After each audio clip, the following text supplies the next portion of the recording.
अस्सलाम वालेकुम। अब टीटीपी कलअदम तहरीक तालिबान पाकिस्तान में कोई हमला नहीं करेगी।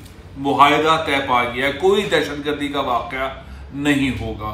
बड़ी डेवलपमेंट है, बहुत सारे इसके एंगल हैं, लेकिन जो मौजूदा इक़्तिदार के अंदर आने वाले तालिबान हैं उन्होंने बहुत बड़ा रोल प्ले किया है। ज़ाहिर टीटीपी के पीछे सब ये कह रहे थे, इंटरनेशनल मीडिया ये कह रहा था, सब ये कह रहे थे कि इसके पीछे रॉ का हाथ है, वो उनकी फंडिंग है, उनके अपने मामला बहुत सारे हैं, लेकिन बहरहाल हिंदुस्तान पीछे से ये करवा रहा है। और आपको मालूम है कितनी जानें पाकिस्तानियों की गई, कितने पाकिस्तान के शहरी शहीद हुए, पाकिस्तान फौज के जवान शहीद हुए। लेकिन अब ये जो मुआहदा हुआ है इसके तहत कम से कम 1 माह और उसके बाद चीज़ें आगे बढ़ती रहेंगी, जिसकी उम्मीद है।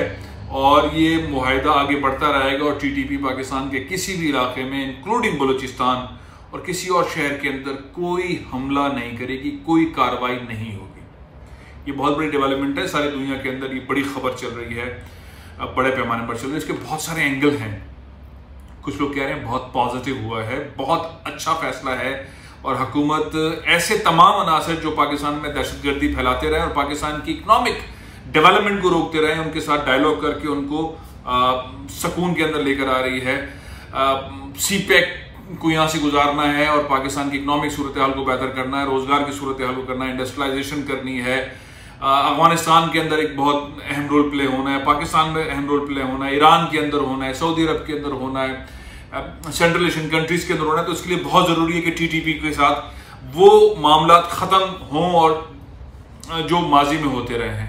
लेकिन ये चीज़ ध्यान में रखिएगा कि ये 7वीं बार मुआहदा टीटीपी के साथ, कलअदम टीटीपी के साथ हो रहा है, अमन का 7वीं बार। चंद हफ्तों से ज़्यादा मुआहदे नहीं चल पाए, कोई ना कोई ऐसा वाक़या होता रहा है कि मुआहदे ख़त्म हो गए। लेकिन इसमें खुसूसी बात यह है कि इस वक्त तालिबान की अफगानिस्तान के अंदर हुकूमत है, वो इसकी गारंटर है, वो इसके अंदर पेश है। इससे पहले जितने भी मुआहदे हुए वो सारे के सारे मुआहदे पाकिस्तान में ही हुए, बॉर्डर के ऊपर हुए और वो इस तरह के हुए कि जिसके ऊपर गलत फहमी की बुनियाद हो या कुछ भी हो, वादा खिलाफी हो, लेकिन वो मुआहदे टूटते रहे। तीसरा इसका इंपॉर्टेंट एंगल ये है कि लोग ये कह रहे हैं कि टीटीपी की कोई हैसियत नहीं है, उसको तो फौज ने तहस नहस कर दिया, अब उससे मुआहदा क्यों? वो बहुत कमजोर हो गए। इस मुआहदे की सूरत में कहीं टीटीपी दोबारा से फल फूल ना जाए। वो पाकिस्तानी माशरे से भाग चुके, वो अफगानिस्तान में छुपे हुए हैं, उनसे मुआहदा करके दोबारा पाकिस्तान के सिस्टम में लाना, दोबारा पाकिस्तान के शहरों में लाना और फिर ये मौका देना कि वो दोबारा पनप सकें या वो दोबारा से कोई ऐसी चीज़ करें, वो बड़ा ख़तरनाक होगा। हुकूमत को हथियार नहीं डालने चाहिए, हुकूमत को टीटीपी के साथ ये मुआहदा नहीं करने चाहिए, पार्लियामेंट में डिस्कशन होनी चाहिए। पाकिस्तान पीपल्स पार्टी का बहुत बड़ा स्टेक है, पूरे पाकिस्तानियों का स्टेक है, लेकिन मोहतरमा बेनज़ीर भुट्टो की शहादत की जिम्मेदारी जिन्होंने ली, और जाहिर है कि पाकिस्तान पीपल्स पार्टी बहुत सख्त मौक़िफ़ रखती है और जो पाकिस्तान पीपल्स पार्टी के थोड़े से भी मौक़िफ़ के करीब हैं वो उनकी हिमायत करते हैं। इसी तरह मुस्लिम लीग नून भी चाहती है, राइट विंग की पार्टी, लेकिन वो भी चाहती है पार्लियामेंट के अंदर बात हो, और सियासी जमातें भी चाहती हैं कि ये क्या है और इसके ऊपर अब कमज़ोर तर होने वाले टीटीपी, जिसके खिलाफ 2 बड़े ऑपरेशन हुए, ज़रब अज़ब हुआ, रद्दुल फसाद हुआ और उसके बाद खात्मा कर दिया टीटीपी का पाकिस्तान से, और बहुत ही कम ऐसे चांसेस हैं कि वो हमले करेंगे, और अगर करेंगे भी तो पाकिस्तानी फौज और इंक्लूडिंग पाकिस्तानी अवाम बड़ी मुतहर्रिक है, उसका जवाब देगी।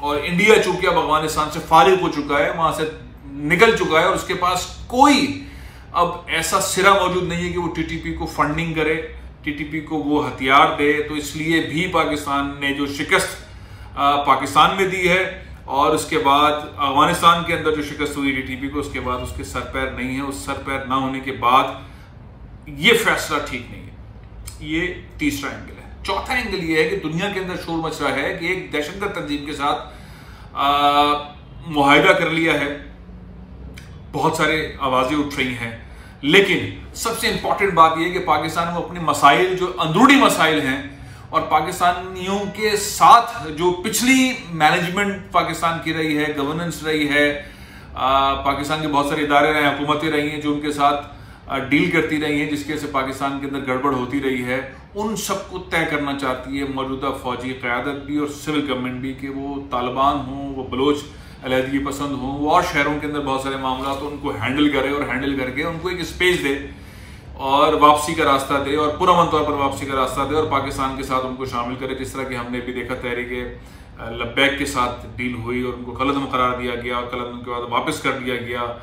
और MQ वाले शोर मचा रहे हैं कि हमें भी उस तरह का रास्ता दिया जाए, जब आप उन्होंने पुलिस वाले मारे थे और हमारे खिलाफ ये, हमारे खिलाफ तो कानूनी कोई मामला नहीं, हमें स्पेस दिया जाए। इसी तरह से सिपह सहाबा कलअदम तंजीम है, वो आवाज़ उठा रहे हैं कि हमें भी रास्ता दिया जाए, हम कौन से ऐसे, हमने क्या किया है, हमारे खिलाफ भी जो फैसले हुए थे उनको वापस लिया जाए और काबीना के अंदर ये फैसले ठीक हों। तहरीक जाफरिया अलायंस वो भी ये कहते हैं कि हमारे खिलाफ, वो भी कलअदम है, उनके खिलाफ जो फैसले हुए हैं उनको ठीक किया जाए। तो चीज़ें निकल रही हैं, आवाज़ उठ रही है, चीज़ें आगे बढ़ रही हैं। अब तहरीक तालिबान पाकिस्तान, कलअदम तहरीक तालिबान पाकिस्तान, उनके साथ के जो मामलात हैं, पाकिस्तानी हुकाम ने जिन जिन लीडर्स के साथ, तालिबान के लीडर्स के साथ मुआहिदात किए, उनके नाम, मैं कमांडर्स के नाम बताता हूँ। नेक मोहम्मद के साथ मुआहिदा किया, बैतुल्ला महसूद के साथ मुआहिदा किया, हाफिज गुल के साथ मुआहिदा किया, हाफिज गुल बहादुर के साथ मुआहिदा किया, सूफी मोहम्मद के साथ, याद होगा बड़ा बहुत ही पॉपुलर मुआहिदा था, मौलाना फजलुल्लाह के साथ मुआहिदा किया, फ़कीर मोहम्मद के साथ किया, मंगल बाग के साथ किया। ये बड़े, इनके साथ दस्तखत, इन लोगों ने दस्तखत, ये मुआहिदे नहीं चल पाए। और अगरचा बज़ाब्ता तौर पर अगर हम कहें तो तहरीक तालिबान की तश्कील दिसंबर 2007 में हुई थी और उसके बाद से जो मुआहिदे हुए हैं वो इन कमांडरों के साथ होते रहे, नहीं चलते रहे। अब जो मुआहिदा है, अब जो कहा जा रहा है कि मुआहिदा हुआ है और इस मुआहिदे के अंदर जो TTP के तर्जुमान हैं, मैं उनका वो डॉक्यूमेंट पढ़ के सुनाता हूँ। कलअदम तहरीक तालिबान पाकिस्तान ने 1 माह के लिए जंगबंदी का ऐलान किया है। ये जो तालिबान हुकूमत अफगानिस्तान में, उनके साथ उनका मामला, और इस 1 महीने के अंदर मजीद गुफ्तगू होगी। कलअदम TTP के तर्जुमान मोहम्मद खुरासानी के मुताबिक फरीकीन सिर्फ 1 माह यानी कि दिसंबर 9 तक फायरबंदी करेंगे, यानी कि पाकिस्तान भी हमला नहीं करेगा, पाकिस्तानी अफवाज भी हमला नहीं करेंगे TTP पे, और वो भी नहीं करेंगे। और इसमें तौसीक की जा सकती है बाहमी रजामंदी के साथ। पाकिस्तान चाहता है, हमारे क़यादत मुसलसल चाह रही है, तो मेरा ख्याल है कि ये आगे बढ़ेगा और इसमें इंडिया आप इस बार कोई गड़बड़ नहीं कर पाएगा। लेकिन इससे आगे ख़तरनाक चीज़ें जो मैं आपको बताना चाहता हूँ। फरीक़ैन फायरबंदी का लिहाज रखेंगे। इनका कहना है कि अमारात इस्लामी अफगानिस्तान यानी कि तालिबान हुकूमत मौजूदा मुज़ाकराती अमल में TTP और हुकूमत पाकिस्तान के माबैन सालिसी का किरदार अदा कर रही है और करती रहेगी। एलामिया के अंदर ये भी कहा गया है, ये बड़ा सख्त किस्म का पॉइंट है, कि मुज़ाकरात बुनियादी तौर पर जंग का हिस्सा है। ये जो मुज़ाकरात हो रहे हैं, जंग यानी कि जारी है, उसका ये हिस्सा है। और फायरबंदी हुई है, यानी कि जंग ख़त्म नहीं हुई है, तालिबान कहते हैं, ये फायरबंदी है। और ये इसलिए है कि इमारात इस्लामी अफगानिस्तान, तालिबान की जो मौजूदा हुकूमत है, वो इसके अंदर सालिसी का किरदार अदा कर रही है और वो चाहते हैं कि दुनिया में अमन आए और वो उसके अंदर रोल प्ले कर रहे हैं। अब इस सारी सूरत हाल के अंदर दुनिया में कोई ताकत ऐसी नहीं है जो मुज़ाकरात को इनकार करे, तो तालिबान भी चाहते हैं मुज़ाकरात करें। अब तय क्या होना है इस मुज़ाकरात से, तालिबान क्या हासिल करना चाहते हैं? हुकूमत पाकिस्तान इतना कमज़ोर तालिबान को, TTP को करने के बाद क्या हासिल करना चाहती है, इसके पीछे क्या है वो मैं आपको बताता हूँ।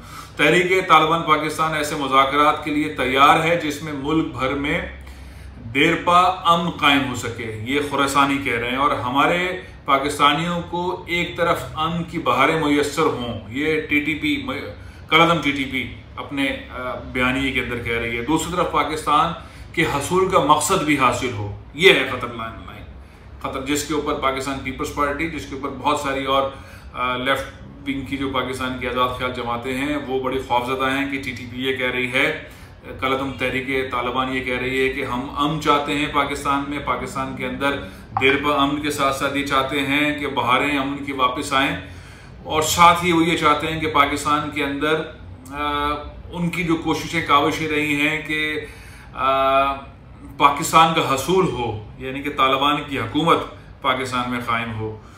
ये है वो बात जिसके ऊपर आज दुनिया बात कर रही है कि कलअदम तहरीक तालिबान पाकिस्तान अमन इसलिए कर रही है कि मुआहदे इसलिए कर रही है अमन का, और सीज़ फायर इसलिए कर रही है कि मुस्तकबिल में पाकिस्तान को हासिल किया जा सके। ये बड़ी ख़तरनाक लाइन है।